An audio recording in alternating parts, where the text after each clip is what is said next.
Quand tu regardes dans le miroir, qui vois-tu vraiment? Un reflet? Une identité? Ou une version soigneusement construite de toi-même? Pendant des siècles, les miroirs ont été bien plus que de simples outils de vanité, ils servent de portail vers la conscience de soi. Le test du miroir, conçu à l'origine pour mesurer la cognition animale, nous oblige à affronter une question fondamentale. Que signifie vraiment se reconnaître soi-même? Si la plupart des humains réussissent ce test sans effort, nos réactions à nos reflets révèlent des vérités plus profondes sur l'identité, la perception de soi et la nature fragile de notre auto-observation. Cet essai explore ce que nos réponses au miroir et aux expériences d'auto-reconnaissance révèlent sur l'identité, l'image de soi et la perception souvent fracturée du moi. Du développement de la petite enfance aux distorsions de la dysmorphie corporelle, le miroir agit à la fois comme révélateur et trompeur, exposant la relation complexe entre qui nous sommes et qui nous croyons être. Le test du miroir, initialement développé par le psychologue Gordon Gallup en 1970, reste l'une des expériences les plus fascinantes des sciences cognitives. Fondamentalement, le test est trompeusement simple. Placer un animal devant un miroir après avoir discrètement marqué son corps avec un colorant inodore invisible, généralement sur le visage. Si la créature examine la marque sur son propre corps au lieu de traiter le reflet comme un autre individu, cela démontre une auto-reconnaissance, un saut cognitif suggérant une conscience de soi.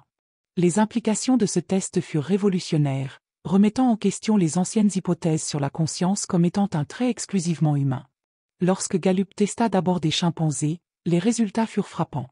Après une confusion initiale, les chimpanzés commencèrent à utiliser le miroir pour examiner des parties de leur corps jusque-là invisibles, se toiletter et même faire des grimaces, des comportements indiquant qu'ils comprenaient que le reflet était le leur. Des recherches ultérieures étendirent cette découverte à d'autres espèces remarquablement intelligentes. Des dauphins utilisant des miroirs pour inspecter des marques sur leur corps, des éléphants réussissant des versions modifiées du test, et même des pies européennes démontrant une auto-reconnaissance en enlevant des autocollants placés sur leurs plumes.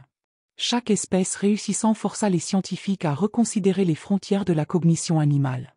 Pour les nourrissons humains, le test du miroir marque une étape développementale cruciale. Entre 18 et 24 mois, la plupart des enfants commencent à se pointer du doigt en voyant une marque rouge sur leur nez dans le miroir, accompagnée de comportements comme sourire ou toucher leur propre visage. Cette transition représente plus qu'un simple mimétisme, elle signale l'émergence d'un concept fondamental du jeu, fondement d'une conscience de soi plus complexe. Cependant, bien que réussir le test du miroir démontre une auto-reconnaissance basique, cela effleure à peine la surface de la perception de soi humaine.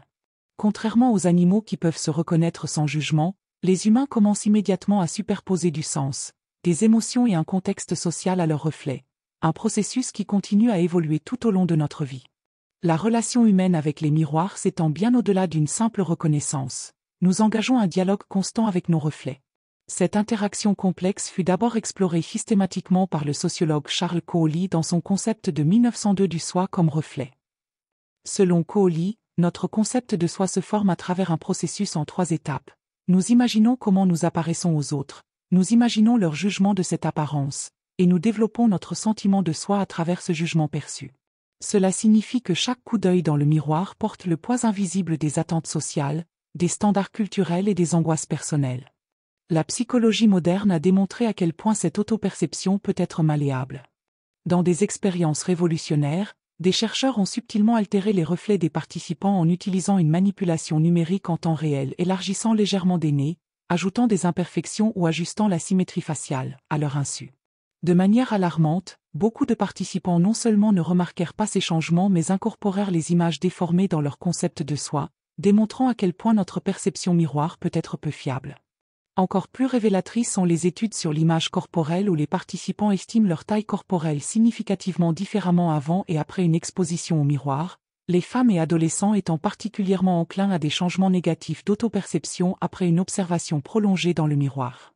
Le pouvoir du miroir à façonner l'identité devient particulièrement évident en contexte clinique.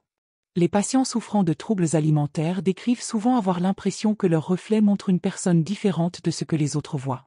La thérapie d'exposition au miroir est devenue un outil de traitement important, aidant les individus à recalibrer leur autoperception à travers une observation guidée et non jugeante. Ces phénomènes révèlent que l'interaction humaine avec le miroir n'est pas une observation passive mais une construction active. Nous ne faisons pas que nous voir dans les miroirs, nous nous créons à travers eux. Pour certains individus, le miroir se transforme d'une simple surface réfléchissante en un champ de bataille psychologique. Le trouble dysmorphique corporel, TDC, présente un des exemples les plus extrêmes de cette distorsion. Les souffrants peuvent passer des heures à scruter leurs reflets, obsédés par des défauts perçus qui sont soit mineurs soit complètement inexistants pour les observateurs extérieurs. Le miroir devient à la fois tortionnaire et confesseur, une surface qui semble confirmer leurs insécurités les plus profondes tout en les poussant à continuer à regarder. Des études cognitives révèlent que les personnes atteintes de TDC ne pensent pas seulement différemment à leur apparence, elles voient littéralement différemment, avec des scanners cérébraux montrant des schémas de traitement visuel anormaux lorsqu'elles observent des visages. La neuroscience derrière ces distorsions est tout aussi fascinante. Des études d'IRM fonctionnel indiquent que lorsque des individus avec une image corporelle négative voient leur reflet, leur cortex pariétal, responsable de l'intégration d'informations sensorielles, et insula, lié à la conscience de soi et au dégoût, montre une activité accrue comparée aux témoins. Encore plus remarquablement, des cas d'agnosie du miroir, une condition rare causée par des lésions cérébrales, démontrent à quel point nos systèmes d'autoreconnaissance sont fragiles. Les patients avec cette condition peuvent interagir avec leur reflet comme s'il s'agissait d'une autre personne, tenter de passer à travers le miroir, ou complètement échouer à reconnaître que le visage qu'ils voient est le leur. Ces cas cliniques fournissent une preuve frappante que notre sens du soi n'est pas une vérité inhérente mais une illusion neurologique soigneusement construite. Au XXIe siècle, le miroir traditionnel a été rejoint et pour beaucoup, remplacé par son équivalent digital, l'appareil photo de smartphone et le fil d'actualité des réseaux sociaux. Ce miroir virtuel diffère de son prédécesseur en verre de manière cruciale. Là où les miroirs physiques nous montrent des reflets bruts et non filtrés, hormis les astuces de lumière et d'angle, les miroirs digitaux permettent voire encouragent une curation et modification constante. L'adolescent moyen aujourd'hui peut passer plus de temps à interagir avec son image digitalement améliorée qu'avec son reflet réel, créant ce que les psychologues appellent l'écart des selfies, la division grandissante entre l'apparence authentique et la version filtrée présentée en ligne. Les recherches sur les effets psychologiques des réseaux sociaux révèlent des tendances troublantes. Une méta-analyse de 2022 trouva qu'une utilisation accrue d'Instagram corrélait significativement avec une insatisfaction corporelle, particulièrement parmi les jeunes femmes. L'accent mis par la plateforme sur le contenu visuel, combiné à des fonctionnalités comme les filtres et outils d'édition, crée des standards de beauté irréalistes que les utilisateurs internalisent ensuite. Encore plus inquiétant est le phénomène de dysmorphie Snapchat, où des individus cherchent des procédures cosmétiques pour ressembler à leur version filtrée. Le miroir virtuel ne fait pas que refléter, il promet une transformation, nourrissant une insatisfaction envers son apparence non altérée. Cette autoconstruction digitale a des implications philosophiques plus profondes. Alors que les gens cultivent des personnalités en ligne à travers des publications et stories soigneusement sélectionnées, ils risquent ce que certains théoriciens appellent une fragmentation identitaire, la division du soi en versions multiples, parfois contradictoires. L'adolescente peut se présenter comme confiante et insouciante sur TikTok tout en luttant contre l'anxiété dans les interactions hors ligne. Avec le temps, cette performance peut mener à ce que la psychologue Sherry Turk appelle le soi attaché, constamment façonné par et répondant à des retours en ligne plutôt que développant une identité indépendante. Le pouvoir symbolique du miroir a fasciné les penseurs à travers les disciplines pendant des siècles. Le concept du stade du miroir du psychanalyste Jacques Lacan, développé dans les années 1930, postule qu'entre 6 et 18 mois, les nourrissons vivent un moment développemental crucial lorsqu'ils reconnaissent pour la première fois leur image miroir comme soi. Pour Lacan, ce moment est paradoxalement à la fois unifiant et aliénant. Bien qu'il aide à organiser le sens de l'identité de l'enfant, il introduit aussi la condition humaine fondamentale de la méconnaissance, où nous nous identifions par la suite pour toujours avec une image externe plutôt qu'avec notre expérience vécue. Les philosophes existentialistes poussèrent cela plus loin. L'analyse du regard de Jean-Paul Sartre dans L'être et le néant explore comment la conscience d'être vue, que ce soit par une autre personne ou par son propre reflet, objectifie le soi, créant ce qu'il appelait la conscience de honte. Cette idée trouve une confirmation troublante dans les études de psychologie moderne montrant que les gens se comportent différemment et rapportent une plus grande conscience de soi lorsqu'ils peuvent voir leur propre image, même virtuellement, comme dans les appels Zoom. Les représentations culturelles des miroirs amplifient ces préoccupations philosophiques. Dans Black Swan de Darren Aronofsky, la psyché fracturée de l'héroïne se manifeste à travers ses interactions de plus en plus troublantes avec le miroir, culminant dans le moment terrifiant où son reflet bouge indépendamment. Fight Club utilise la révélation par miroir comme le twist ultime, représentant visuellement l'identité dissociée du narrateur.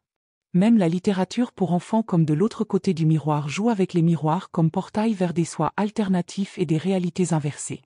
À travers ces récits, un thème persiste. Le miroir ne montre pas simplement, Ils transforment, trompent et occasionnellement, révèlent des vérités inconfortables que nous préférerions ne pas affronter.